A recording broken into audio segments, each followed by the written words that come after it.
I am Mike Rains, aka Poker and Politics, and welcome to another episode of Adventures in HellwQrld. I am joined as always by Sarge. Hello from the internet. And the mysterious Hell. Hello, my babies. Hello, my honeys. Hello, my ragtime gals. I was hoping you'd revive the Lost intro from yesterday. Give it some time. I'll dust it out. We gave it 2 attempts yesterday. A little looky-loo behind the curtain really early in this podcast. We tried to record this before, and it failed twice due to internet issues, and I did a different intro. Yeah, and, I didn't say what it was, so you can always bring it back. I will surprise people in the future. Yes. It's coming. Get ready for it. It's magical. It's I dusted off a little Michigan J. Yeah. I was wondering to see how far it was going. I was willing for you to just ride the whole thing out. I was like, hey, El's got the floor. Let him do his thing. You abuse me, honey. You lose me. Alone. So telephone and tell me I'm your own. There you go. Yes. And then I get put back in the shoebox and put in the cornerstone of that apartment building or whatever. Yeah, Michigan J. Frog is weird and troubling. Like, not just like his immortal status. Yeah, it's not my call to make as to whether or not Michigan J. Frog is inherently racist, but I always saw him as sort of like a weird Twilight Zone character, because he was just like this weird immortal cursed thing that you can only get rid of by burying in concrete until the next person is unfortunate enough to dig him up. Yeah, because when we next see him in that episode, it's like jetpack, laser gun, far future. And he's still got that top hat, and he's still singing and dancing, but only for the person who discovers him. Hey, much as I forget who said it, but someone said I must imagine Sisyphus happy. So I like to think that frog is also happy doing his thing, as it were. Hey, Warner Brothers, if you're listening to this and you wanna give us the reins to Michigan J, we'll write up a script treatment for some sort of like modern horror take on the frog. Yeah, the big It Follows, but with Michigan J. We can do this, and we can also get into QAnon, which might even be darker than Michigan J, but maybe not. Content warning. The Adventures in HellwQrld podcast talks in depth about QAnon, which means we have to talk about all kinds of child abuse and violence against people. Listener discretion advised. So, what do we want to talk about first? Well, I was going to bring up the start being our boy QAnon John getting himself busted out of Caesar's palace, because when you tell the military to overthrow the government, stage a coup, leave their posts, treason, as it were, certain people give us a quick recap on QAnon John and what he is getting thrown out of Caesar's palace doing. So QAnon John has basically sort of become like the money mark, like this big promoter of these events. He staged the QAnon Double Down in Texas that drew all the big people. Michael Flynn was there. Sidney Powell was there. That was where Michael Flynn made the comment, hey, Myanmar should happen in America. And then when people were like, whoa, Michael Flynn, whoa, he was like, I never said that. You can't prove I said that. We have you on tape saying it. No, you don't.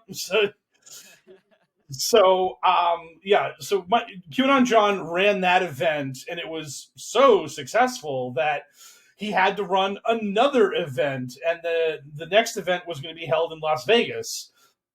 And he made... But it's no longer being held in Las Vegas. No. And what was really funny was his comments about how the military needs to leave their post, they need to commit mutiny, they need to stand up for the stolen election. The rest of QAnon proper got all scared that QAnon John, who is kind of paying the money for Jordan Sather and other jamokes in that group to go do these speaking gigs, they were like, this is bad, and they actually kicked him out of their giant club treehouse of QAnon schmucks. They kicked him out of their room. They were like, QAnon John's opinions about coups using the military to overthrow civilian governments do not reflect our opinions, even though they really do, and we totally love Myanmar, and we wish it would happen here. But yeah, so pound sand, QAnon John, you're not welcome in our chat room anymore. Yeah, it says no homers. We're allowed to have one. Yes, exactly. we're allowed to have Pepe Lives Matter, who like literally every day tweets out, "God, why do I not live in Myanmar? Oh, if only I could watch the military crushing people, begging for the right to vote. I would be so happy." That And doesn't sound like Pepe Frog. You didn't say Keck once. Libtard. Oh. So didn't QAnon John also get in trouble for admitting that QAnon exists and they're not supposed to do that, right? It's verboten. It's like Voldemort. Oh, well, he got people mad at him because he wouldn't change his his pen name, as it were, because he's been QAnon John for like a very long time, Right. And then Q came out with that Q drop 4881, where Q was like, "There is no such thing as QAnon. QAnon was created by the fake news media. There is only Q and the Anons."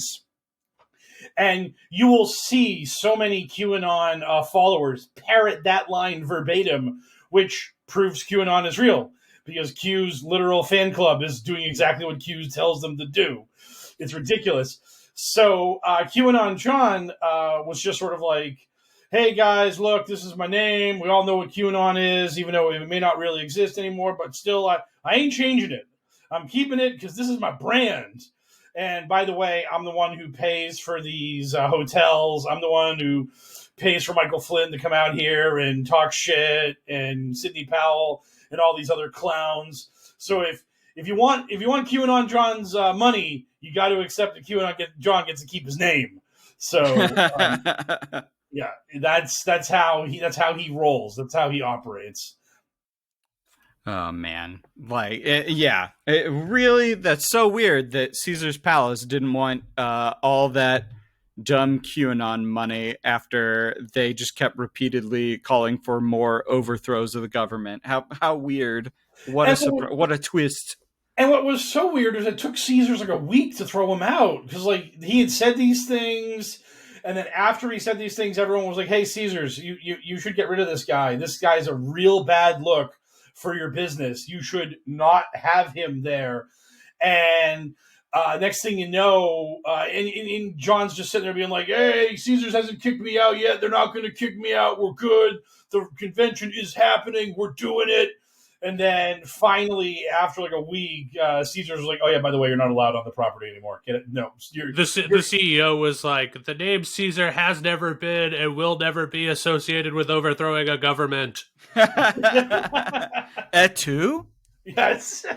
Exactly. Oh my god, these fucking chowderheads. So QAnon John has recently posted images to his Telegram of the Trump Hotel in Vegas, and like making and like kind of giving his audience a wink and a nod that maybe I'll hold the rally here at the Trump branded building. And just so you know, like, if that was a possibility, why wasn't it the first fucking choice the whole time? Because the Trump building's in the middle of fucking nowhere. It's like not even on like the strip proper. It's just like fucking boony land. I never saw the Trump building. Like you have to like go out of your way to find like the Trump Hotel in Vegas, because it's not in downtown, and it's not on the strip. It's like just in like a vortex of like nowhere land. So you heard it here first, folks. The QAnon movement would much rather have the visibility and ease of getting to the Las Vegas Strip than it would literally holding their QAnon rallies in Donald Trump buildings. Yes. Wow. They'd rather be downtown than in Clown Town. Am I right, guys? Nailed it. Right. Those fucking clowns. Yeah. So that is kind of like the weird internet side of things. It's time to look at some headlines. From the digital headlines to the digital front lines, it's Q's in the news. Oh boy, we have so many good headlines this week. I want to start with the audit. So the audit's done, right? They handed the cyber ninjas definitely handed over all their data and everything like they were supposed to. They are now working on a 3-volume installment of the audit report, and Shut up.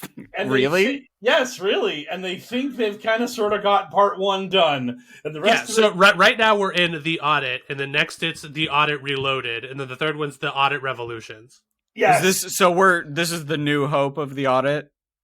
All of these things, exactly. It's so ridiculous. And what has really happened recently, because we haven't even actually seen this like opening snippet, this opening gambit. What we have found is that Cyber Ninjas had to turn over a lot of their documents for transparency about this whole process, which they were trying to keep as untransparent as humanly possible. And so the main things we learned was our boy, Dr. Shiva, who we got a listener question from last week about Mr. Crazy Guy, inventor of email, running for U.S. Senate in Massachusetts and claiming he got voter frauded out of the nomination and all that stuff. Apparently, he was contacted by Cyber Ninjas to try to help them crack the case when, like, yeah, he claims he invented email a million years ago, but he has no actual, knowledge of hacking or Dominion voter software or any of that stuff. They could have got wrong. Did they want him to bust out his fucking Apple II and start getting hack? Like he's like, let me get my floppy drive real quick and I'll get to it. Now you invented email 30 or 40 years ago. Nothing has changed in how that works since then. So you're definitely still we need you to hack the mainframe of all email. What? They'd be like trying to get Nolan Bushnell to debug your video game in 2021. Yeah. It's just it's like finding the guy who invented the original Nintendo and being like, here, rebuild my Switch for me. What? Yeah, so they got Dr. Shiva on the case, and we also found out Dr. Shiva.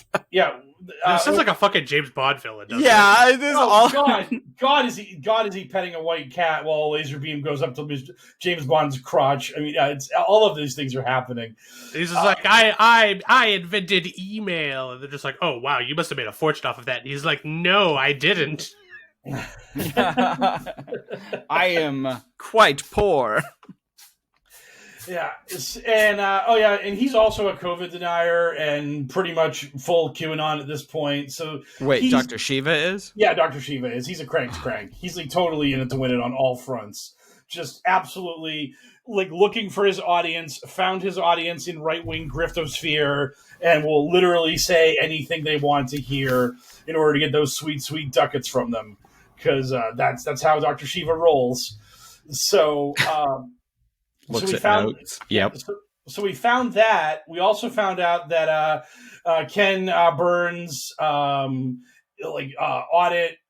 PAC funded this thing over $3 million. That various people affiliated with Trump were asking how they should funnel money into this operation and all these other kind of good things. And I think the most horrifying thing, and beyond all of it being horrifying, was the fact that the people that were in the kind of the cyber ninja infrastructure or hierarchy, the volunteers looking at the ballots, they were volunteers, but the people above them who were the floor manager and stuff, some of them were getting paid up to $125 an hour to manage the audit. So, a couple people who worked for 2 or 3 weeks cleared $20,000 just for barking at people while they were looking at ballots. And if this isn't an unbelievably obvious sign of grift, I don't know what is. I mean, it's just, hey, my buddy Jimmy needs a job here, so we'll have him be a floor manager for the audit and just pay him $100 an hour. So you just work a 10-hour shift, clear a clean $1,000. I mean, just must be. Yeah, I mean, for that kind of money, I'll look for traces of hoisin sauce on ballots.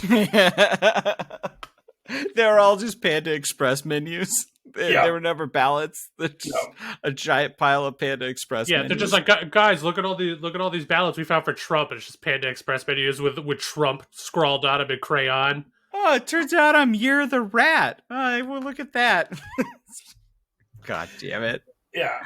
Oh my God. So these people were just taking in all this money from Burns' grift pack and then just distributing it to their friends and family as floor managers and supervisors and all of this Nice. other good stuff. I mean, it couldn't be more transparently a grift if it tried. I mean, it's incredible that they were able to do this and that everyone's really happy about it for the sake of like the QAnon people. They're just like, hey, look at our friends and all the money they're stealing. Way to go, you absolute criminal scum.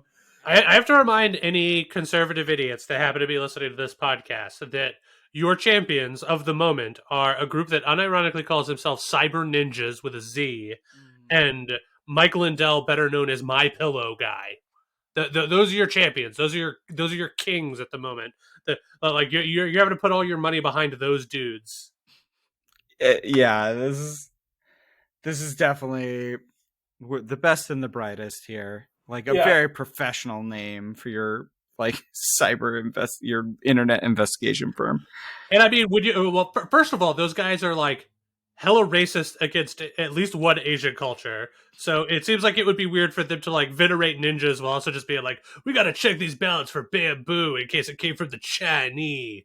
And it's just like, okay, well, you're racist, so fuck off. How dare keep the word ninja out of your mouth. Also, the plural of ninja is ninja. It's not ninjas, you morons. And also, when you think of a ninja, you do not think of some schlubby, overweight, male pattern baldness white guy in his 40s. Like cyber Beverly Hills ninjas. Oh my god! I just pulled up. I just pulled up the graph for all these people that were just making huge bank off this scam. The minimum hourly rate these people were working for was $50 an hour. So anyone who got one of these jobs was getting $50 an hour. And then they would have a pod manager. Basically, if you were a table manager, you got $50 an hour. But if you were a pod manager or a manager with no description or a floor manager, you could get $100 to $125 an hour. But for the record, the people actually auditing the ballots, actually looking for the soy sauce on the ballots and the blue ink, got nothing. They were all volunteers. They were volunteers. Yes. They're just red-blooded American patriots that are there to do their due diligence. Right. Man, like Missouri's not really any better, but Jesus. Can you imagine opting in for that? You're just like you find out that the people that are like giving you your directions are making like up to $150 an hour or whatever, and you're just like, you know what? I'm still just going to do this for free because Donald Trump definitely won, and I can prove it. Yeah, it's just that. Wait, you guys are getting paid? Meme? Like, holy shit! What? Oh, Sarge, you missed out. I just found on this chart, photographer got $100 an hour, worked 14 hours and cleared $12,800. That was a 1-day shift. They worked the 22nd of April, taking pictures. I mean, fucking $100 an hour for a professional photographer is like, if you're doing real work, is a normal day rate. Yeah. But that's definitely someone's cousin that was just like, hey, you need a photographer, right? And they're like, yeah, we do. We'll get you on the payroll. Yeah. The photographer made the same amount of money as the pod manager, the manager, and the aggregation manager. However, one nebulous floor manager got the full $1.25, and that guy made over $20,000 for his shifts from May 2nd to May 14th. So in 2 weeks, that guy made 20 times. Nice. Yeah, just absolutely just shoveling money to their friends and family. Just the most nakedly obvious, transparent scam I've ever seen. I mean, this is so ridiculous. People should go to jail for this. This is just actually robbing the taxpayers of Arizona. Yeah, like Hillary. Yes. Yeah. Yes. Yeah. Damn right. Yeah. Speaking of jail, because we've been talking about this stupid audit for 100 years, it seems like. How about that Q shaman? I hear he's back in the news. Yeah, he has cut a plea deal today, and we are going to find out the what the details of that deal are tomorrow, because he's going to go before the judge, I think like 9:30 sharp tomorrow morning, and admit his guilt. And he's working hard on being repentant. He has declared that he does not want to be known as the Q shaman or the QAnon shaman anymore. Oh, I bet he doesn't. That he rejects QAnon in all of its forms. Wow. Really? Really, yeah. He broke faith that hard. Yeah, he's done. He's done with them. Well, I mean, if I was like literally the mascot of a movement and then I was part of their glorious attempt to save America, and then everyone was like, hey, false flag. Oh, you're Antifa. Oh, you were paid by Soros. I would probably be like, hey, fuck you guys too. You I mean, I would probably not be very happy with QAnon if I was that guy, because while he was rotting in jail, everyone was calling him a Soros-funded crisis actor. I mean, he got the taste, the full force of his own movement, and he's been sitting in jail this whole time too. He was not released on his own recognizance. Nope. Yeah, he was like out for a little while because he did Alex Jones. He like a week or so after he got on Alex Jones. Yeah, they had their argument. Because Alex really wanted to like bury him because he wanted to make QAnon the reason for why the riot happened, and not the fact that Alex actually on the street marching and all that good stuff. But the guy was like really respectful, and then Alex found like some wedges to scream at him, and it was odd. But basically after that, finally he got the knock on the door, and they threw him in prison, and that's when he had that whole ordeal where he wasn't getting organic food for his tum-tum, so he was on a hunger strike and all that good stuff. And it's like, well, maybe don't try to participate in the overthrow of our government and you'll get your organic food, buddy. I mean, mistakes were made. So, we're gonna see what's gonna happen to him. I did read that like it is possible that they might just give him like time served for like the amount of time he was in jail, because he didn't do anything violent. He was one of the morons who came in behind the idiots who broke down the doors and knocked everything over. He was in the Capitol building with a fucking spear. Oh yeah, but he didn't. I mean, I would love him to do more jail, but he didn't. It would have been great if he was like fighting people with a spear or something. But he just was like photogenic and stupid and just walking around and having everyone take pictures of him, which is again what QAnon uses to make it all be a false flag. They're like, look at this idiot getting all this media attention and all these cameras. Obviously, it's fake. Oh, he's Antifa, and so we'll see how much of the book they throw at him. But it's. I will say at the very least, it's good that he woke up and realized, oh wait, these people who told me where we go one, we go all, and QAnon's a brotherhood and a movement and solidarity. Yeah, they all gave up on that real fucking quick. Once I was in the Hooskow. It absolutely is. But that's only if you fucking believe that he's actually repentant. I don't believe for a second that as soon as this guy is free of jail time, he's not just going to immediately go back to doing some right-wing bullshit. Yeah. I do not believe his fucking crocodile tears for a second. You know what, Q Shaman? When you better become a progressive ass liberal when you get out, because if you don't, I will never for a second believe that you've repented. Sorry, buddy. You don't get to dress around like a weird fucking Donald Trump cocksucking centaur for a mad long time, and then get out of barely escape jail time and just be like, I've repented. I denounce QAnon and all right wing bullshit. It's like, no. I don't believe it either, but some federal prison time would definitely get a number of people to realize, oh, Q's not going to come busting through this wall and like rescue me. Donald Trump didn't like pardon me because he's not the president anymore. Yeah, where was a shadow pardon? That was one of my favorite things that actually happened in Q lore. Was there was that cop that was wearing a Q patch when Mike Pence came visiting Florida, and that cop got fired for wearing the Q patch and being in photographs of Mike Pence. And then Q actually made a post telling that cop that like if he ever applied for like a federal job, that he'd be like fast tracked and greenlit for like Secret Service or FBI or whatever. And I want to know if that cop ever actually tried it. And then if that cop was like, fucking Q lied to me, bullshit. He said he was going to get me in, and now I'm not getting in. What the fuck? Oh, come on, Q. What's going on, buddy? I'd say cops should know better than to wear a patch with an extremist movement while on duty, but like they were wearing that Punisher shit all the time, so he Oh, probably Yeah, thought nothing could I feel like happen. we're well beyond giving cops the benefit of a doubt on anything. I mean, maybe that's just me. Maybe you just have to get to the old L level of liberalism before you're just like, I don't give cops benefit of a doubt for nothing.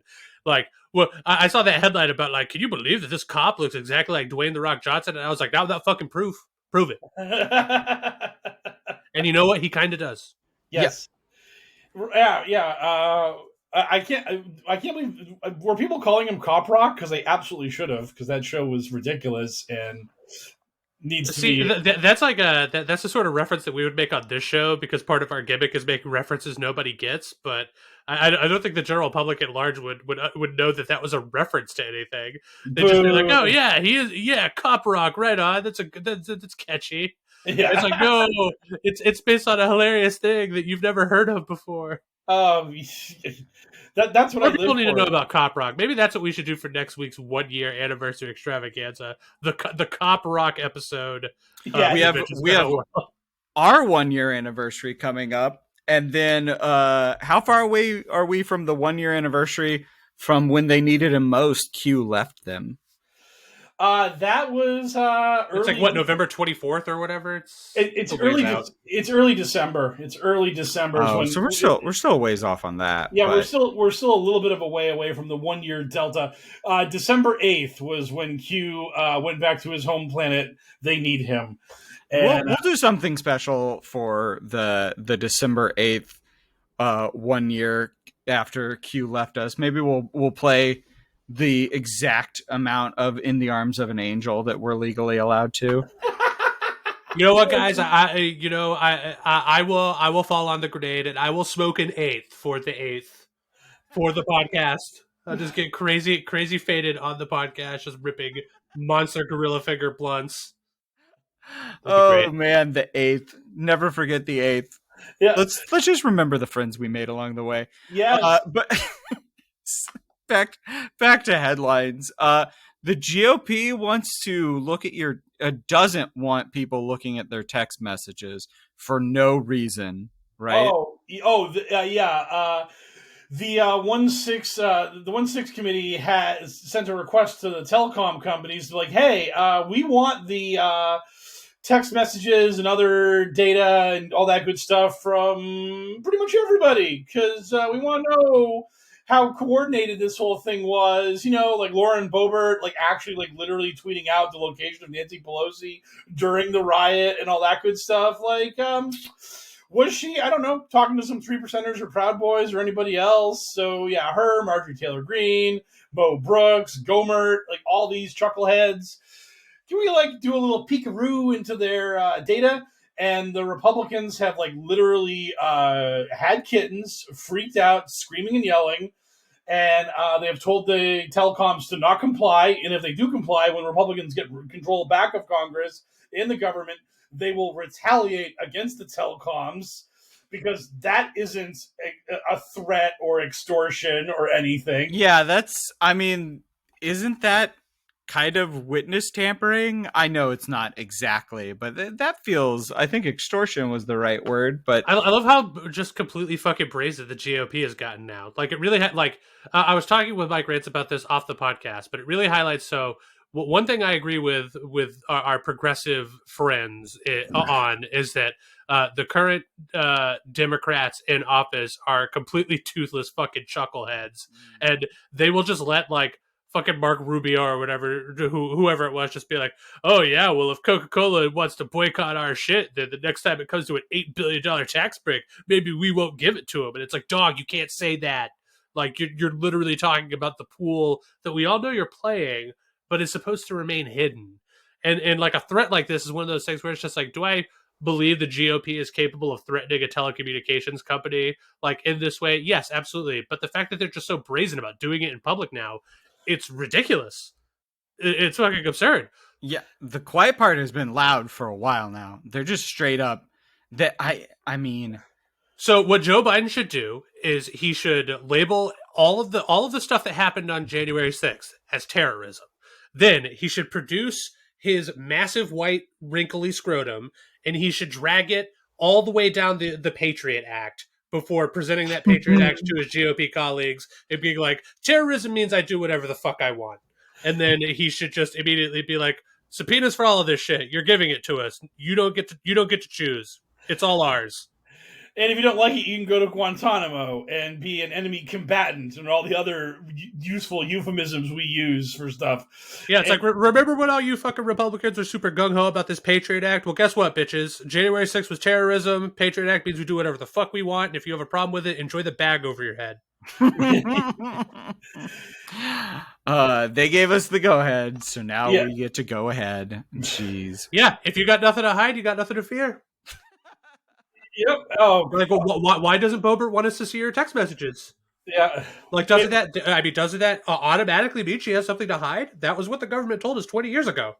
Yep. That was entirely after 9/11 and the whole run up into the Iraq War. It was just my way or the highway. And if you don't trust what the government's doing, why don't you trust it? What's your agenda, comrade? I mean, that was just the way it was. They operated. It was ridiculous. And now we have Minority Leader McCarthy basically giving us the little Susie speech to the telecoms. Nice little telecom company you have there. Be a shame if something were to happen to it.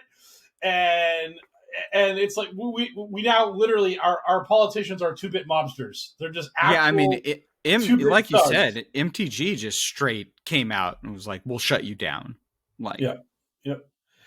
Yeah. Well, yeah, but she's constantly saying completely nonsensical horse shit. But the fact that it's other members of the GOP just like getting involved in like threatening these telecommunication companies with some sort of like punitive action for like giving over these records if they are like requested of them by the government, it's just super weird. Like it shouldn't be a surprise to anybody why Republicans would not want folks looking into the events of January 6th. Like, yeah. It certainly was not like liberal Democrats storming the Capitol to try to prevent the new president from attaining their seat of power. Like it turns out it was all weird conservative Republicans. Fucking strange, isn't it? I was reading about how Jim Jordan and other Republicans were calling Trump, trying to get him to tell the mob to stand down or to stop doing this. And the people were like, "Hey, does Jim Jordan think that Donald Trump has control over Antifa? Because wasn't it Antifa that was doing this? Why were you guys telling Trump to call off the dogs if this wasn't you? If this wasn't your boys doing it? I mean, you know what you were doing. So your cover story is unbelievably flimsy and bullshit. But I mean, the fact that you're pleading with Donnie Two Scoops to tell everyone to back off, you're kind of giving away the game. Who you think is behind this? Shut up. So many former presidents could have incited that riot. So yes. I guess the real question is whether or not we think that this GOP threat prevents any of these records from actually coming out, right? Like, do we think that the telecommunications companies are afraid of potential Republican power grabbing in 2022 and 2024? It's really hard for me to see the telecoms being that worried, given the fact that even if the Republicans got control of Congress in 2022, they still can't get through Biden. So Biden's gonna not let them fuck around. So if you're the telecoms, are you really that worried about something that could only happen to you 3 years down the road?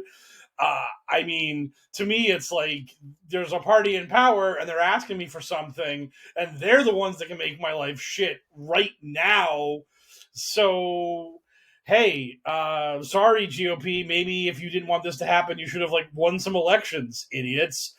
Imagine a world where the telecom companies actually use the leverage that they have and they're just threaten us, will you? Well, if you do any punitive measures against us, we will show you what a media agenda looks like. You think it's bad now. We're the literal companies that make your telecommunications work. Motherfucker, it will be liberal city. You'll never see another Republican commercial ever. It's just not going to happen. From the top down, we'll cut your balls off. So come at us, bro. Fuck around and find out.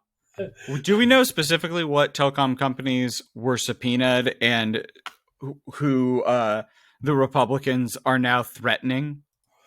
They were like, I didn't see any actual direct. I would assume like literally all of them, because I mean, I don't think that the Republicans have like a preference for like Apple or anything like that. So and so every provider of every Republican cell phone that could possibly matter. So I would assume they all got dragged into the net. I haven't actually seen the document request from the 1-6 committee. All I saw was the just spittle flecked rage and screaming from. I just saw telecom companies, because if they're like coming for Apple, it's just like, wow, why would you threaten Apple? That like we're not in cyberpunk world yet, even if they're coming after like Sprint and T-Mobile and shit, I mean, these companies are huge and they're providing a service that gets more important with each passing year. Like, can you imagine if T-Mobile was just like, oh yeah, we updated our terms of service, and in order to connect to our 5G network, you literally sign a digital document saying that you believe Donald Trump lost the election in 2020. No, it's Cricket. They're all coming after Cricket. Yeah, that'd be great. The GOP. GameStop's over there sweating bullets. No, we can't take any more blows. It's been a rough year. The GOP is literally just all on Cricket cell phones, and like, have these people Boost like Mobile. Yeah, boosted Cricket. The elephant loves boosted Cricket. Have these people never heard of burners? Like, why are you doing stuff on your cell phone to where it could be subpoenaed? Like, I'm not telling you how to commit crime better, but holy shit, fucking try harder. Get a burner for when you're inciting a riot. And that's the thing that makes it even dumber, is that like they knew it was coming. Like, I mean, they knew that the 1-6 protests were happening. They knew Trump was going to address a frothing, rabid crowd. It wasn't like when this started happening, they were like, "Oh man, this was totally unforeseen." Yeah, so it's like, so I mean, how are you not on your burner that day in order to like try to mitigate stuff? I mean, like if you're Matt Gaetz, how are you not on your burner constantly? I mean, that guy can't possibly have an actual legitimate phone that should have anything on it, although it does, because he's a colossal dum-dum. I know his buddy fully flipped and like got out of 1,000,000 years of jail time. I will be so excited when we get to hear about old Matt Gaetz going to jail, because that has to be in the works. Yeah, I mean, you boy, howdy, you talking about somebody demanding that the telecom companies don't hand over their shit. Yeah. Matt Gaetz back there, just like, you get him, MTG?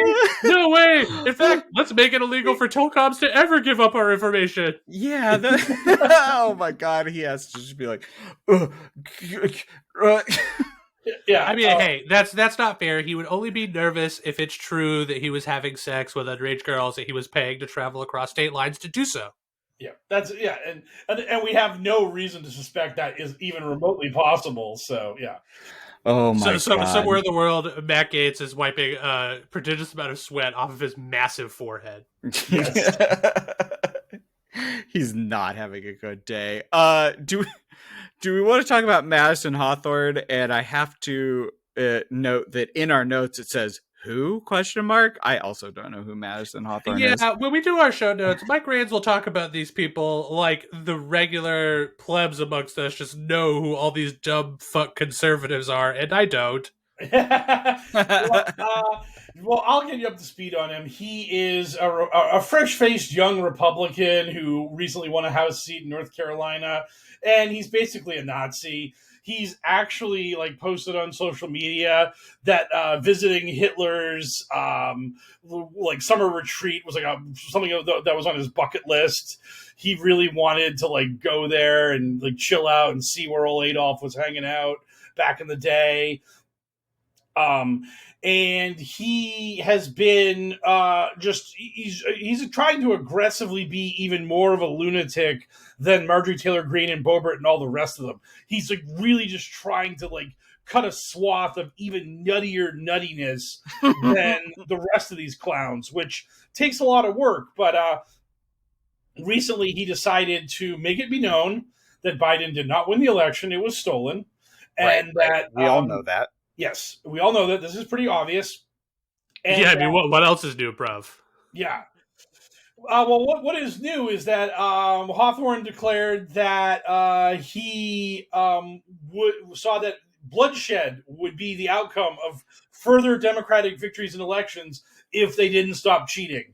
So you like, just here you go, Dems. You better stop quote unquote cheating to win elections.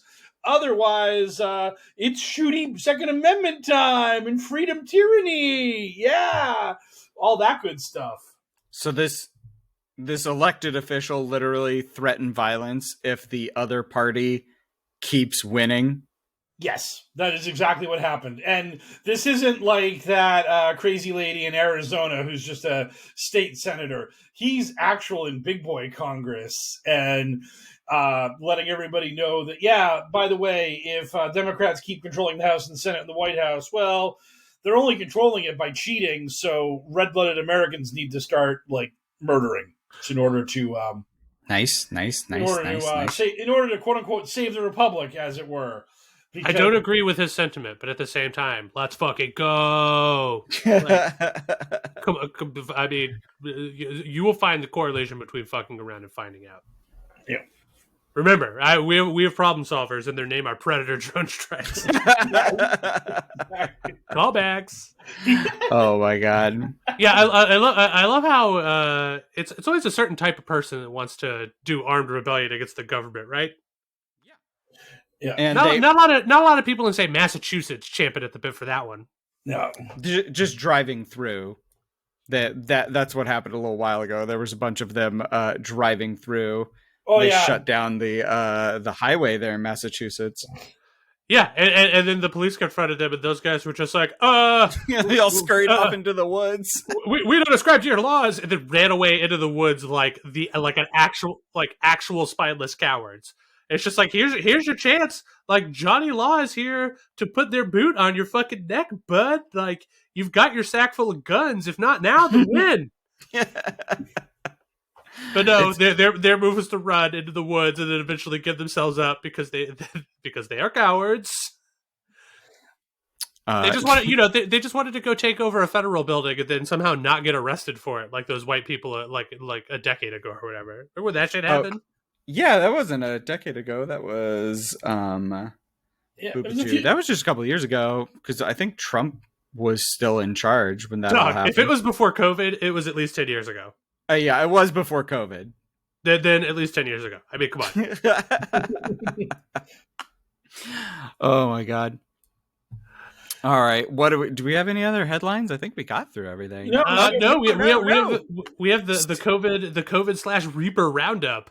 Oh, and we have a secret last one of Mike Lindell sold one of his planes that was owned by MyPillow. It's valued, we don't know for exactly how much, but the last one that sold was valued at $2.5 million, and everyone is just pretty sure this is to, pay for the fucking Dominion lawsuit that is just sitting over his head. Well, it's either gonna, like that. It's either going to turn into money for his lawyers, or the plane is going to go to Dominion anyway. So I guess might as well. Yeah, sounds good. Yeah, it's nice to see that like Mike Lindell is now finally slowly dawning on the fact that his dumb actions are now going to have punishing consequences for him. Yeah, that it's all catching up. Yeah, he just can't spend his way out of whatever it is without feeling a pinch. It's really hilarious watching all of these various right-wing grifters just running to suckle at the teat of MyPillow for that sweet, sweet MyPillow money. When you see like the CEO and founder of MyPillow now is like hemorrhaging money on his own, and I posted a tweet like earlier today, I think, or it was yesterday, but where like Jack Posebek has all these different tweets where he's like, "Hey, use my promo code POSO for money off MyPillow." Yeah. Need a new top for your mattress? Promo code POSO, get 50% off. I mean, it's just and Alex Jones is doing the same thing. I mean, they're just like so desperate and groveling, and MyPillow is the only sponsor that will have them. And now looks like that spigot's about to like clamp shut real soon. I mean, so it's like, oh no, where's my next right wing sugar daddy to keep me on the air? Oh, come on. Hey, Dominion, he didn't really mean it. Call the lawsuit off. Mike Lindell needs his planes and sacks full of money to give to me. I wondered when the money was going to start drying up, because I was always just like, he's himself hemorrhaging money and business. I know he's getting some amount of business from people being like, oh, we gotta support him, like to own the libs, but like he can't even be on Fox News anymore because they were like, hey, we really need you to fucking knock it off with all this election stuff. And he's like, no, I will never compromise. But I was like, he has to, like, MyPillow can't be that successful. Like it had to start drying up at some point. Yeah. No way, man. That pillow money is forever. I've always said this. If you want a surefire bet, pillows is where it's at. Yes. Pillows forever. Yes, and I believe that concludes this week's segment about Mike Lindell that we like to call Pillow Talk. So, we did have a dumb name for it. Yes, we did. So we will. Yeah, these people keep playing so many of the same fucking beats that we just have so many different segments now, like the COVID/Reaper Roundup. Yes, which we'll begin with. I guess we'll start with the headliner. Joe Rogan has got himself some COVID. Sure did. After repeatedly explaining that, like, and what's really funny is that Rogan had made it clear that if like you're young and healthy and you're doing everything right, that COVID's no big deal. So whatever, no reason to inject yourself with a vaccine. So Joe Rogan got COVID, and his response to this thing that's no big deal and you shouldn't worry about it is he's taking everything, literally all the drugs. So while the media has been like focusing on the fact that he has said he's taking ivermectin for this, aka probably the horse paste, not the human ivermectin, but the important thing is that he is also taking Regeneron or one of the other kind of Regeneron-based treatments. The rich person drug, yeah, like the one you can only get if you're very rich. Yeah, the mononucleotide bullshit stuff. So like he's the one that seems like it's very cabal adjacent. Yes, yeah, literally that shit that does come from like a fetal stem cell line, which should have QAnon freaking out, but it saved Donald Trump, so we're not going to talk about it. So he's on the high grade shit along with taking the horse paste. So when Rogan probably recovers in a week or two, everyone's going to be like, oh, ivermectin, oh, take that, libs, oh. And then it's like, no, he was taking Regeneron. He was taking the shit that, like, when that New York Times article came out about, like, Trump and how, like, actually sick he was and how, like, his oxygen level in his blood was, like, 82%, which is, like, dangerously deoxygenated blood. Yeah. Like Trump, who is in his mid-70s, aggressively overweight and incredibly sedentary, he was brought back from death's door with Regeneron. So if Rogan's getting that shit, I like his chances. But yeah, just remember, like a week or two from now, when Joe Rogan is not dead, that we lost Heath Ledger to a weird combination, like interaction between his like sleep medication and his cold medication, and yet Joe Rogan is chasing horse deworming medication with experimental gene therapy, and is probably going to come out clean on the other side. Yes. God damn it! Yeah, he's going to be fine. He's like, I hate to say it, he's very healthy. He'll be fine, and he's on like the best drug they have right now, Regeneron, but. Like everyone who bought up all the apple flavored gel from Tractor Supply is going to be, just champing at the bit to get more ivermectin in them. Yeah. But while Rogan's struggle with COVID is ongoing, Mr. Anti-Vax, a Florida conservative radio host, Mark Bernier, he's dead. He actually died from COVID after labeling himself Mr. Anti-Vax. So you love to see it. Yeah, that whole thing we talked about fucking around and finding out. I mean, this and the thing about that blows my mind is like Laura Ingraham and Tucker Carlson and all these actual like high end Fox News dipshits. They're all vaccinated. You don't actually have to have skin in the game. You can claim to be Mr. Anti-Vax because no one's gonna know. No one's gonna like stab you in the arm and like check your blood for antibodies. I mean, you can just lie about your anti-vaccination stance while keeping yourself safe. But no, Mr. Dum Dum wanted to try to win the pony, and guess what? He did. Yeah, Mike, stop giving up the game. Don't listen to Mike Raines. If you don't believe in the vaccine, just don't take it. Don't take the vaccine and just go have your best friend spit directly into your mouth. Ugh. Yes. That's what we do. That's what we do off record. We just spit in each other's faces. Just prove how stupid liberals are by going out of your way to contract COVID. Do your part to make sure that liberals know how dumb they are. Yeah. And he was not the only person to meet their end via COVID this week while being an aggressive COVID denialist. Robert David Steele, who is a guy that many people accused of being Q directly. And when we eventually get to our Out of Shadows bonus content, we'll be seeing a lot of him. Good old Robert, declared that he was the first man ever to declare COVID a hoax. And then when he tested positive for COVID, he stated that he is tested positive for whatever they are calling COVID nowadays, but he knows it isn't really real. And he basically spent his entire struggle with COVID denying that he had the illness, denying that this was a real thing. And pretty much when he got put on the ventilator and all that other good stuff, everyone in the QAnon universe is just like, he wanted to treat it with ivermectin and hydroxychloroquine, but those murderous doctors put him on the ventilator and killed him. Because that's the reality they live in, where the ineffective horse dewormer is the truth, and the machine that actually makes your lungs work when you can't make them work yourself, that's the thing that kills you.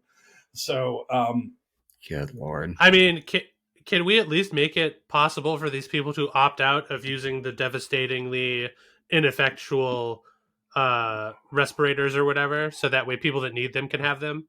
Like, Can we give these people a document to sign where they're just like, hey, if you don't think COVID is real, you can sign this and we will take you off of that ventilator right now. And you can go take all the horse dewormer you want. Meanwhile, this 12-year-old kid that got COVID because they can't get vaccinated, they're going to need that ventilator, dog. Sorry. Yeah. Like, I assume they're all on DNAs, right? Or DNRs. DNRs. I mean, I would almost think that, like, it should be kind of a...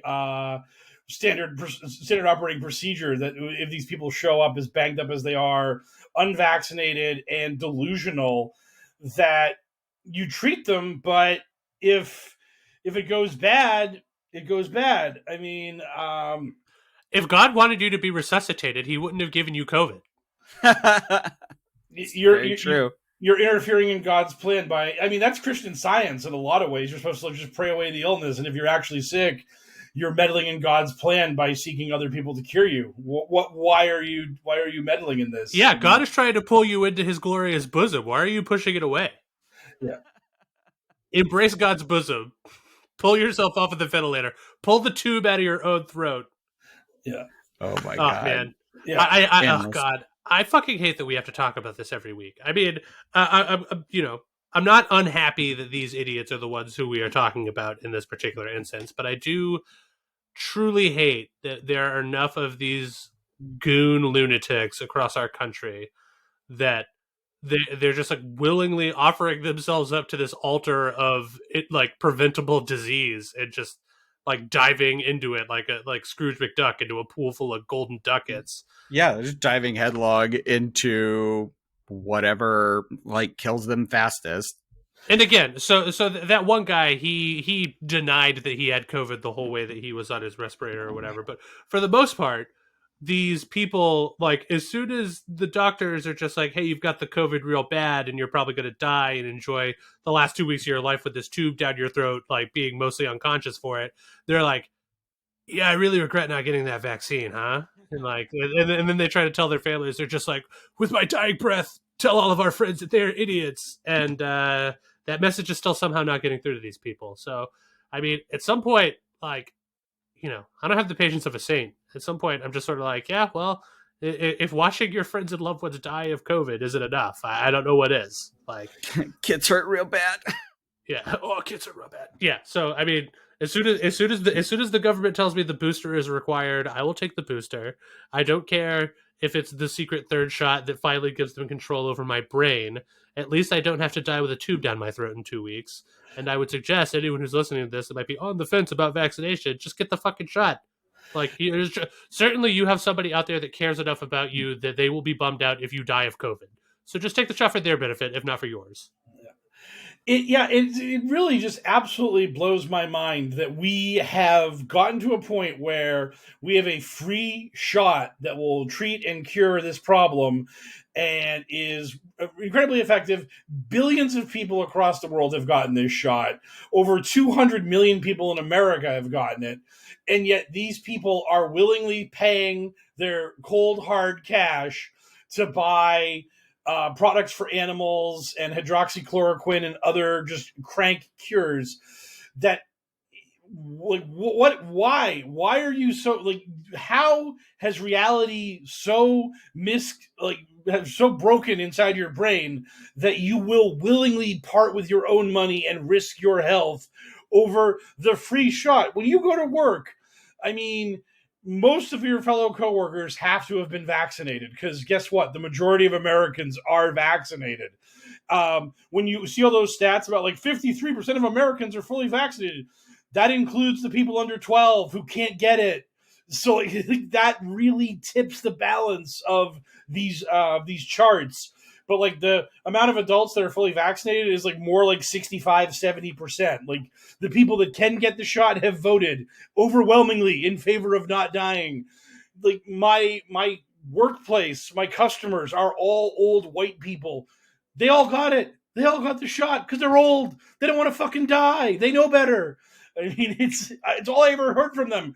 Like back when the shot was rationed out and the old people got it first, it's all I ever heard about was, oh, I had a sore arm for a few days. Oh, I had a fever for a few days.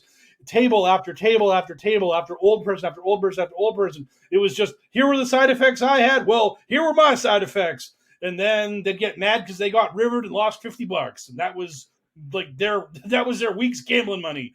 So, I mean, but people, like anyone who tells you in the QAnon universe or whatever that we're the majority and we have to stand firm, you're not. You're absolutely not. You are a dumb, angry, loud, stupid minority who is risking your health and your life and the health and life of your friends and family by refusing to take this incredibly safe and effective vaccine. You colossal dum-dums. We're preaching to the choir. Our audience are vaccinated, and if you're not, what the fuck are you doing? Hey, then clip this out and we'll put it on on my Twitter feed. It's just, hey, you don't know, maybe we have some real Q devout like hate listening to us. That's always the dream. I always hope there's somebody out there just seething with rage listening to us every week. Yeah. It's like, oh, these fucking chumps, they're so wrong. Yeah, it's like, well, you're still listening. Yep. Yeah, it's like the Howard Stern. It's like the Howard Stern thing, where the people who hate him listen to him two more minutes than the people who liked him listen to him. Yeah, if you're hate listening to us, let us know. And thanks for that. Like and subscribe. Yeah, hit that 5-star review.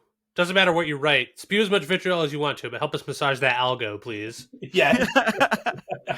Speaking of our amazing hate listening fans, do we want to take their questions? I think we should. Our listeners got questions. We got answers. It's time for Q&A. Yeah. So Paste starts the week off by asking, just saw that the Arizona Cyber Ninja results dropped. How is QAnon taking it? I mean, they've waited so long and always kept an eye on it. They should be really happy today they can expose all the election fraud and reinstall Trump as president. Well, again, what dropped was the documents, like the transparency request from the court. The actual audit report will never actually be released. It will never happen. Because it's incredibly embarrassing. I mean, like, literally, their only two options are pissing off QAnon and Ken Byrne and Michael Flynn and all the other grifters that were riling people up, or getting $1 trillion lawsuit from Dominion. And I don't think the CEO of Cyber Ninjas has a $2.5 million plane to sell. I don't think that guy's got the deep pockets of. He doesn't got that MyPillow cash to throw around to fend off his $1 trillion lawsuit. Oh boy, that'll be fun to see. Yeah, so this report is never getting released, and it's going to literally be sent to the Arizona State Senate, and they're going to be like, "We have read the report and we are comfortable with its findings. No, we're not going to tell you what it found. Moving on." So, They've just got like a fucking laser sight from a lawsuit sniper, just like posted up on a building nearby, just waiting for one of these Cyber Ninjas guys to be like, "And here's our bombshell report: Dominion voting systems, election fraud." And it's just like, click, boom. Enjoy your $1.2 billion lawsuit, idiot. Yeah. Kill-tacular. Yes. Killionaire. Yes, the Killionaire lawsuit. That's what they're going to hit him with. Oh my god! But yeah, so Cyber Ninjas. This game will never end. This is the Whitey tape. This is the Wiener laptop. This is just another thing. Like someday the Arizona audit report will drop, and then we will have freedom in America. So thank you for the question. Sub-Zero Shirt Art asks, these people swear by Sun Tzu and believe you need to appear weak when you're strong, etc. Joe Biden ran for president almost reluctantly against like 30 other candidates for the Democratic nomination in Trump. The American people begrudgingly carried him into the White House. How weak when strong is that? And it's like, yes, Joe Biden is the ultimate Sun Tzu. He was literally like every person I've ever read on Twitter talking about the general election would be like, Biden wasn't my first choice or my second choice or my third choice, but fuck Trump, gotta beat him. So Biden it is. So I mean, just by being incredibly milquetoast and dull, and by appealing to the right people to win the Democratic primary, Joe Biden defeated everybody. So good on him. Yeah, by not disenfranchising black folks the way that certain other potential candidates did. He managed to get carried like so much Frodo Baggins in the hands of Samwise Gamgee to the summit of Mount Doom. Whatever could you mean? Yeah, I don't know what you're talking about. I didn't mention anyone by name. I just do know that some political candidates out there have been accused of maybe not appealing to non-white voters enough. And, you make of that what you will. But it turns out that Biden is the president we got, and it's fucking a fair sight better than Trump. So yes, yeah. If you're one of the people who wanted a different candidate but managed to still suck it up and vote for the right team, I truly thank you. Yes, agreed. So yes. But also, I love how when things aren't going their way, of course, all of these like QAnon idiots are just like, oh yeah, man, like. Yeah, feign weakness to hide your strength or whatever, but then they love Donald Trump because they're just like, oh, he's so strong and macho. He tells it how it is. He carries himself like such a strong like bully boy. I love him. I can't get enough of his rippling pecs. And it's just like, yeah, you guys are the masters of having it both ways because the goalposts are an illusion. You're like Neo in the Matrix. There are no goalposts. Ooh. I've never seen a more doughy looking idiot. I just don't like. I've never understood Trumpism, and like there's like, oh, he is the alpha, and it's like he looks so disgusting, and like I don't want to just sit here and make fun of his appearance, but I will because I can. So there you go.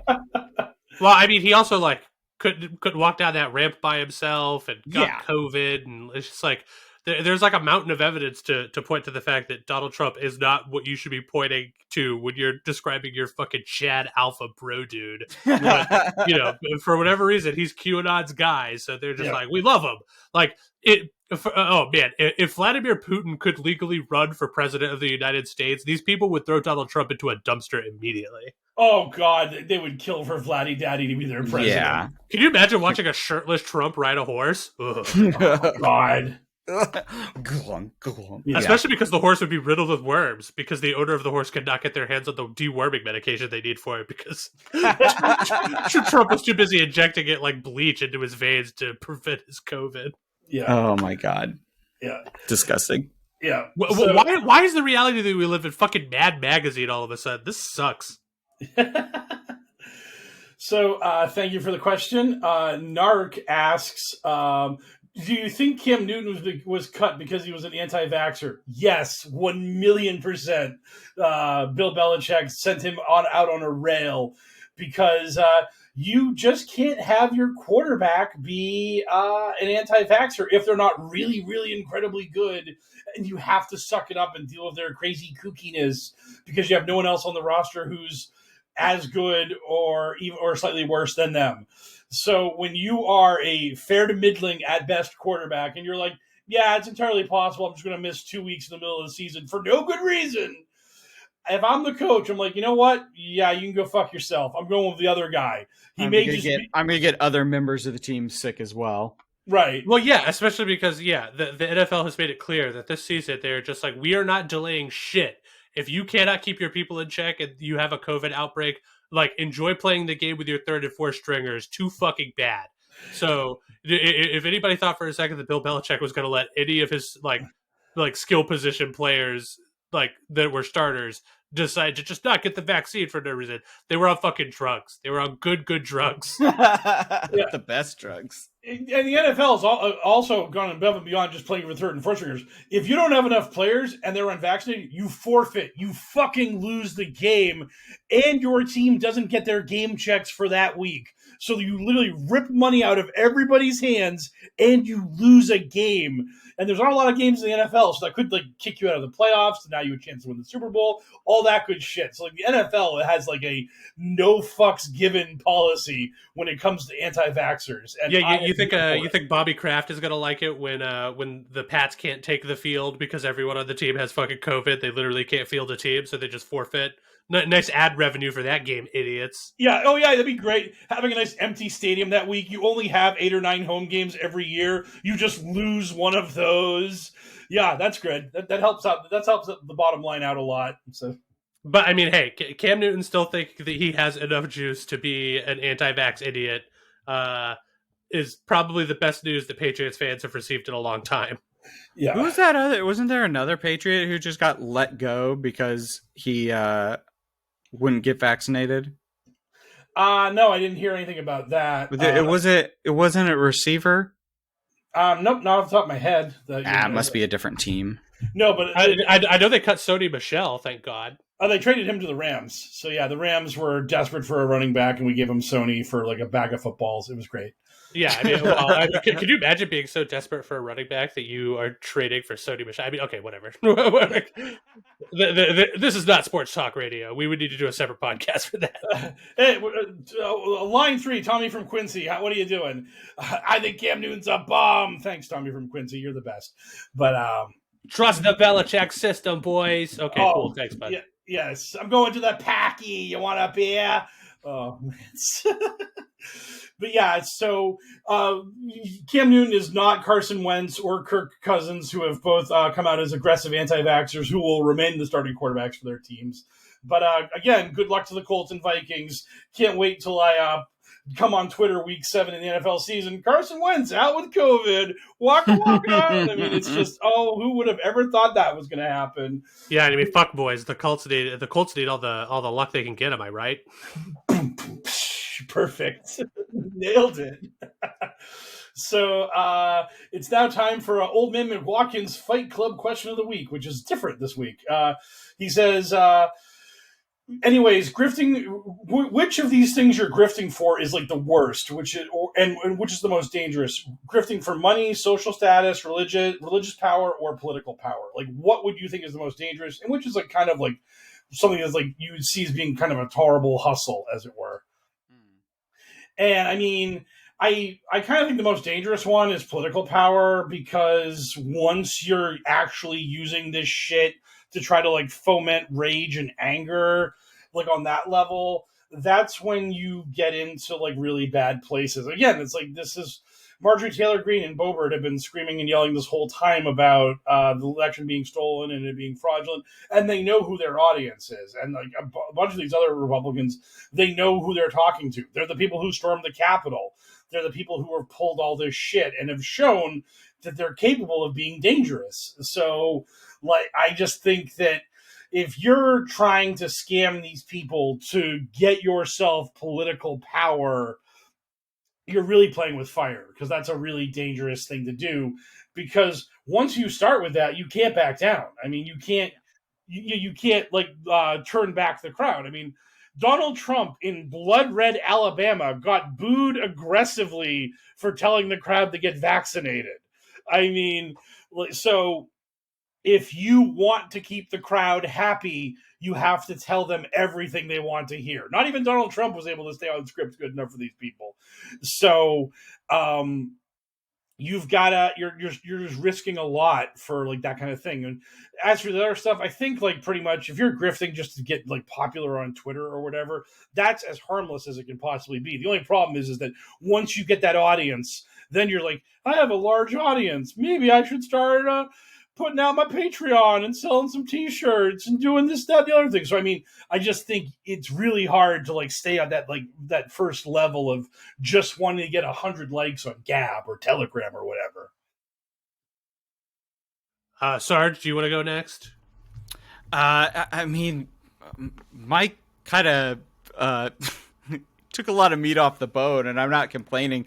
He just nailed it. Like, I don't really have much to say on that. He hit all the big points there. Kind of a cop-out, but I don't think I can add anything to what he said. It is a cop-out, and fine. I'll be the edgelord on the podcast. I don't give a fuck. I think it has to be religion, because religion is the grift. Like, nobody grifts for religion so that they could just save people's souls. Like, nobody's in it for that.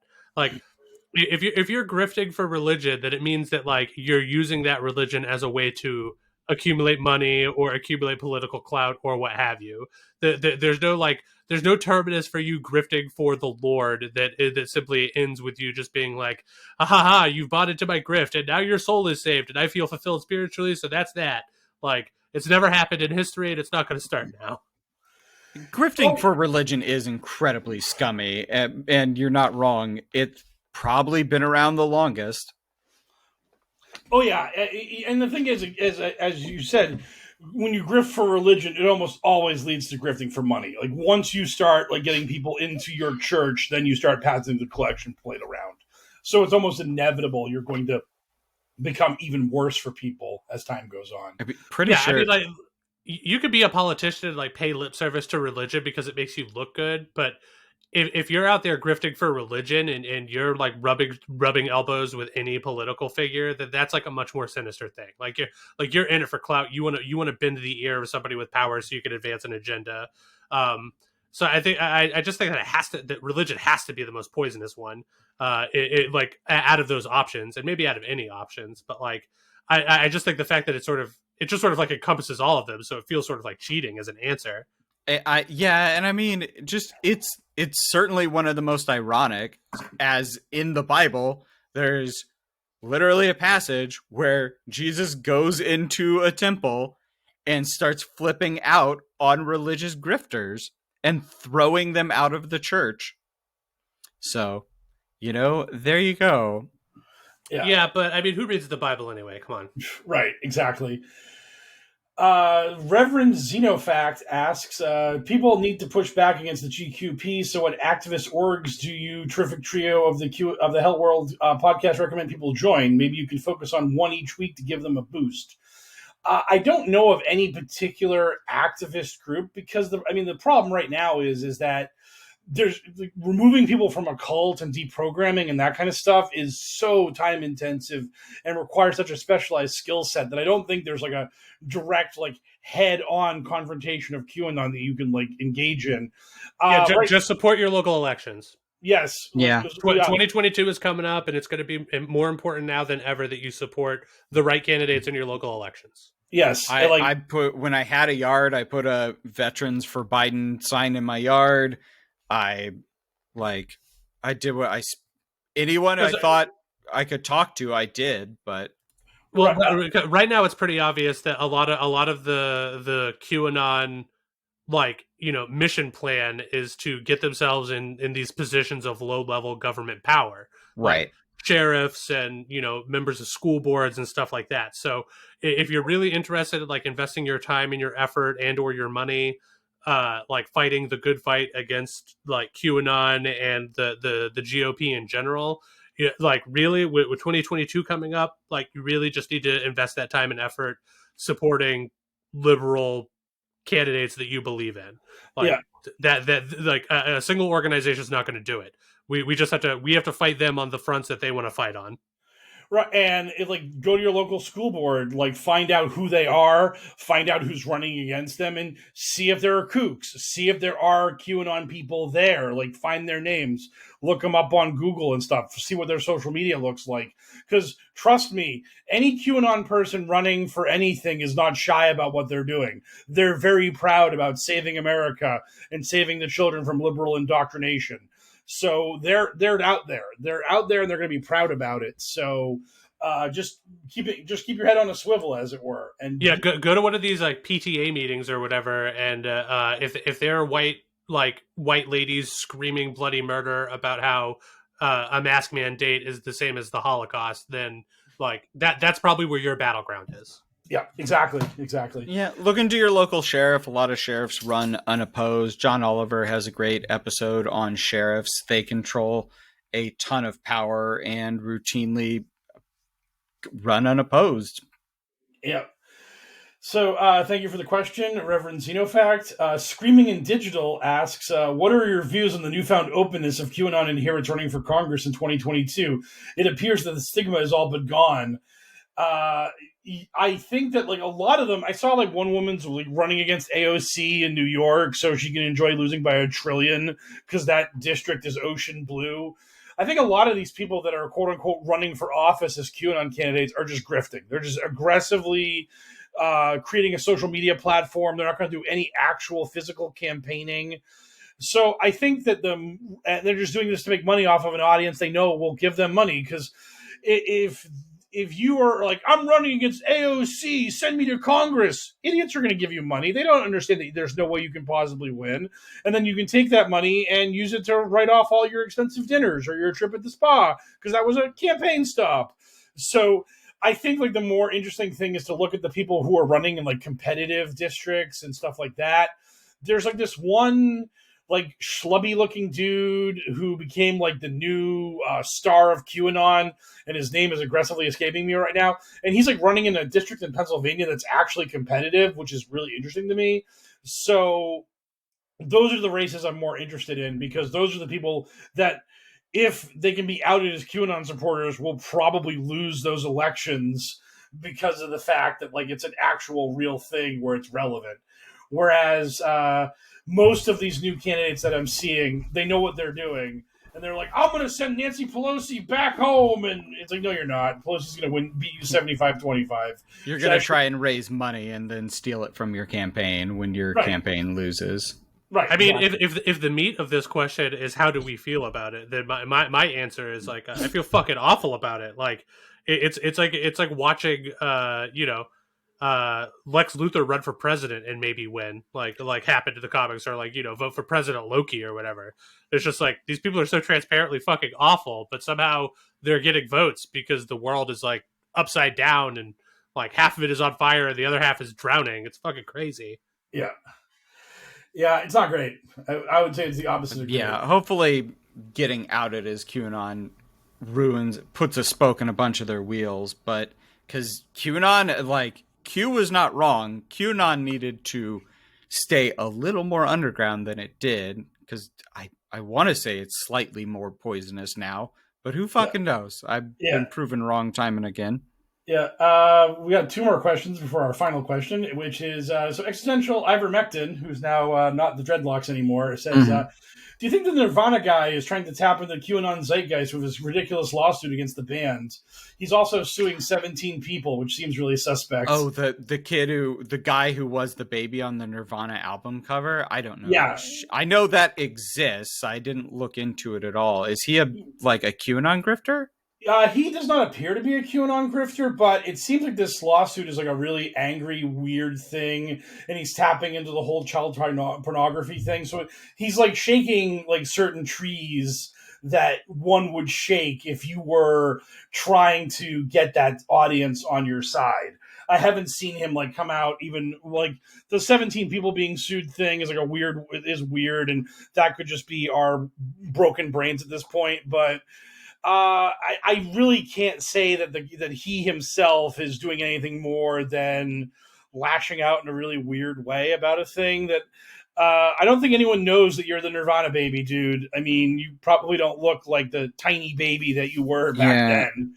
See, I mean, honestly, like this is sort of a weird one for me because I'm kind of just on the guy's side.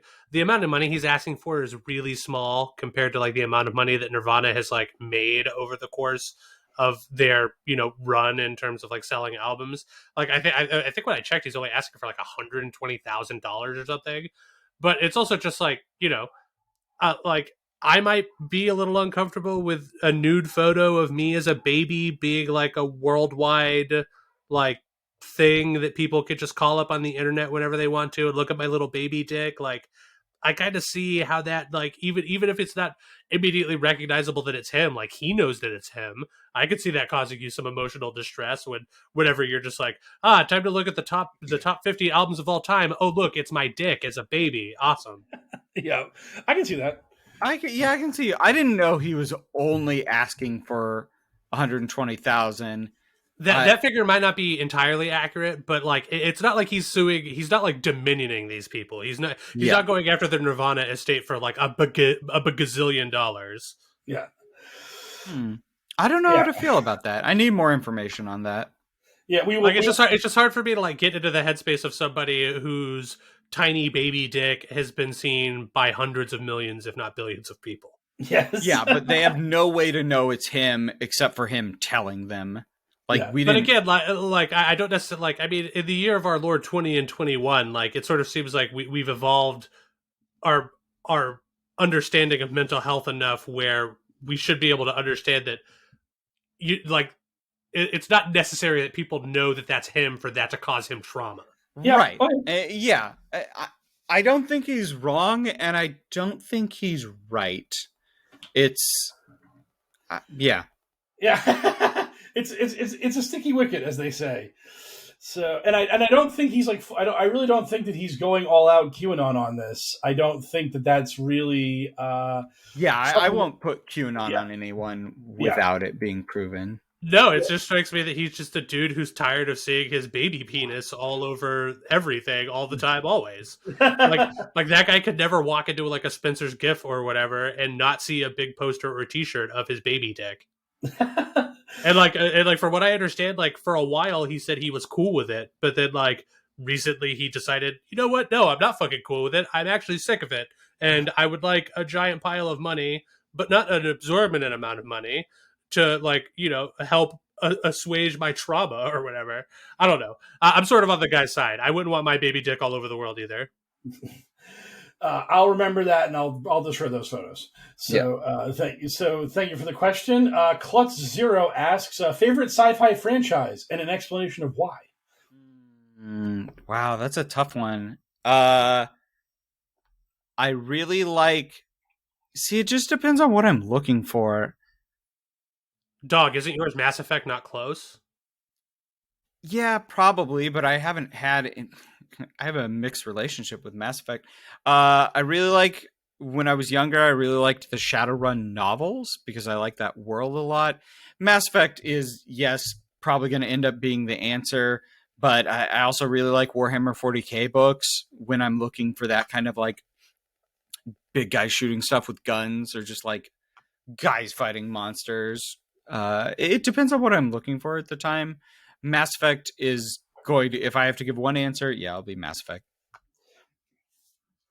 And why? I love it. I love space operas, and I, for the most part, got to feel like I got to interact with it way more than, say, a Star Wars or Star Trek or a Blade Runner. Mike Rains, what about you, dog? I would say like my two favorites probably one would be Babylon 5, but it just wasn't that big of a franchise because it basically just had its one run and then the movies. I would love for someone to mess around in that sandbox because the one thing I really loved about that show more than anything was that humans were not the ultimate shit kickers of that show.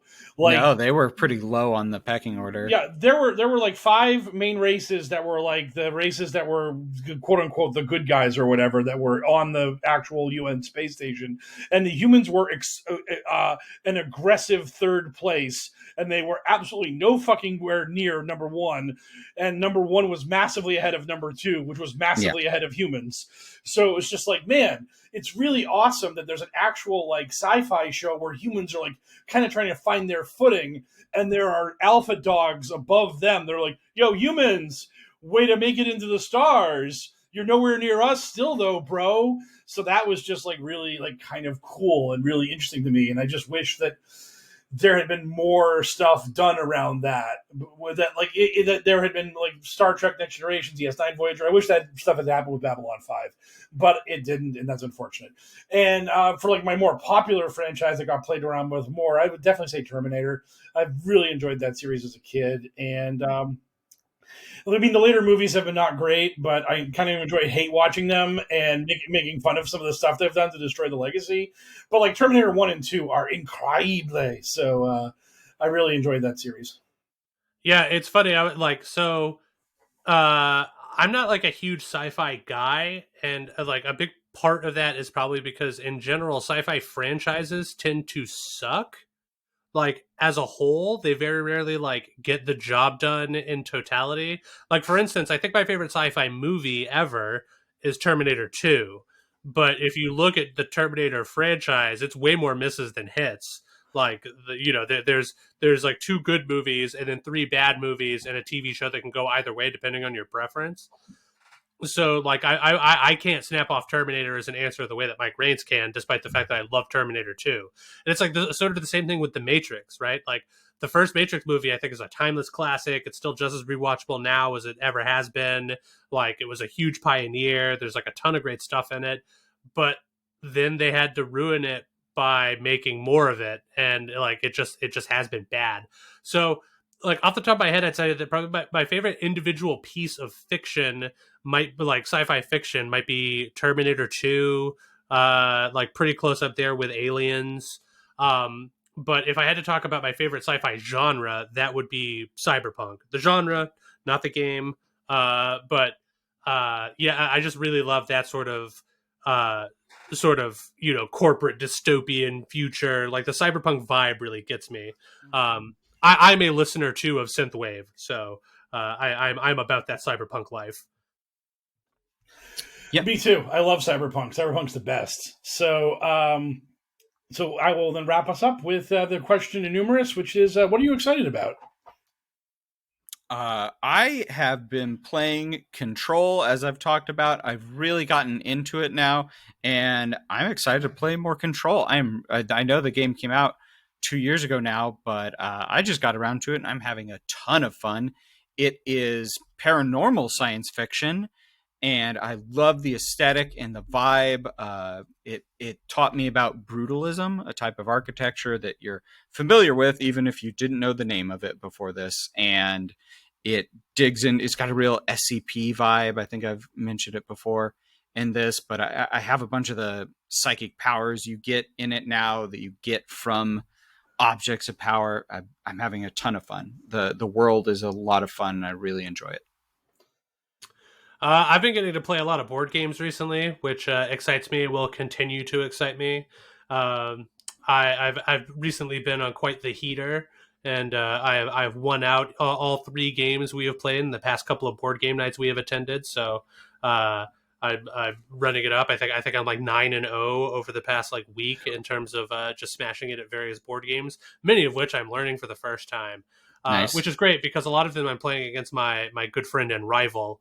And it's always fun to get to like rub his face in it a little bit. To like we challenge each other the way that Goku and Vegeta do. Like I'm gonna rub his nose in and I'm gonna be like, I'm Super Saiyan now, what you gonna do? And then inevitably he will go Super Saiyan and he will put me in the dirt for a while, and so the wheel will continue.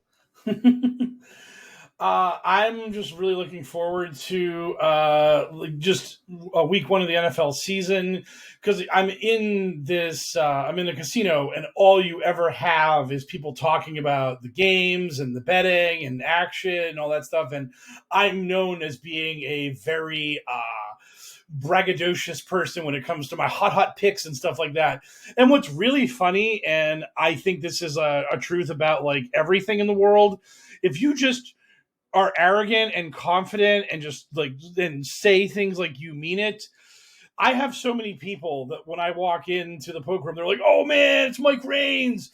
I won so much money off his plays last year." And in the back of my head, I'm like, I was maybe 50-50 with the tips I gave you. And half the time I told you a winner, you didn't play it. But people just have it in their head that I'm an expert because I just act like I'm an expert. And it's just so funny that way. So, fake it until you make it, baby. Absolutely. So like just having that, and just like I've had so many people, because I usually I like talking about betting overs and unders, and they're like, "Oh, this guy's so good on totals. What's your play for week one, man? What are you doing?" And I'm just like, "Oh my god!" Like it's just hilarious. So I just really love that vibe. I just love the excitement that like this time of year gets people going, and everyone's got an opinion. So you get to kind of on Sundays.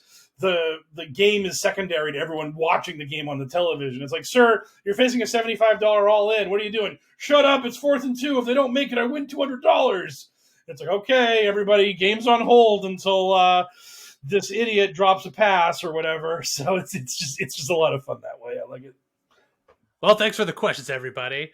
And it's time for me to go ahead and zip up our Mario Brothers style frog suits so we can hop on out of HellwQrld for this week. So thank you, everybody, for listening. If you want to continue to support the podcast, you can do so by spreading the word, telling a friend that you think that these three chuckleheads on the internet have some pretty salient points to make about the QAnon phenomenon. If you are already listening and you have already told all of your friends, then go ahead and give us a 5-star review or a positive review. Smash that bell, do whatever. Like, help us massage that sweet, sweet algorithm. If you have money and you would like to give us that money, we will happily receive it. You can do so by visiting our Patreon at patreon.com/pokerpolitics. Anybody who donates $5 and above gets access to our sweet, sweet bonus content. Already wrapped up series like The Foulest Deed, where Mike Raines discusses the JFK assassination. Currently running series like Cabalin, where the whole group talks about Janet O's Fall of the Cabal, and future series such as What We Do Out of Shadows, where we will be taking our critical eye towards the what's the name of that property? Out of Shadows. Out of Shadows. I couldn't remember if there was anything leading up to it. Anyway, so yeah, there's a whole bunch of bonus content that's already up and that will be coming up in the future, and you get access to all of that stuff for the low price of $5 per month. You can become one of our beautifuler babies by going, once again, to patreon.com/pokerpolitics, and we have a glorious beautifuler baby for this week by the name of Walter. Thank you so much for supporting us, Walter. You were the second out of 5. We said that once we got 5 more beautifuler babies, we would do a special binge-worthy Adventures in HellwQrld crossover episode where we talk about and dissect White Squall in a series that we're going to be calling, or a very special episode that we're going to be calling Where We Go One, We Go Squall. So thanks so much for your support. Keep it rolling if you would like that sweet, sweet extra content. If you have money and you don't want to give it to us, you can donate it to love146.org. They are an organization whose vision is, quote, the end of child trafficking and exploitation. That's in their words, and it sounds like a pretty good cause to me. As always, we have to thank a certain number of people who help make the show go, including DJ Minimal Effort, who is still too cool for social media, but has provided our wonderful intro and outro song. Frosty, who's a voiceover artist who you can find on Twitter at FrostyVO, and ourselves, who you can find on Twitter at Bingewordy. Myself and Sarge do a spin-off podcast where we talk about various pop media stuff, and you can find us there at Bingewordy, BINGEWORDY. So, for another successful episode of the Adventures in HellwQrld podcast, I have been one of your hosts, HellwQrld, signing off for HellwQrld Sarge, and as always, our wonderful QAnon expert, Mr. Mike Raines. Good speed, Patriots!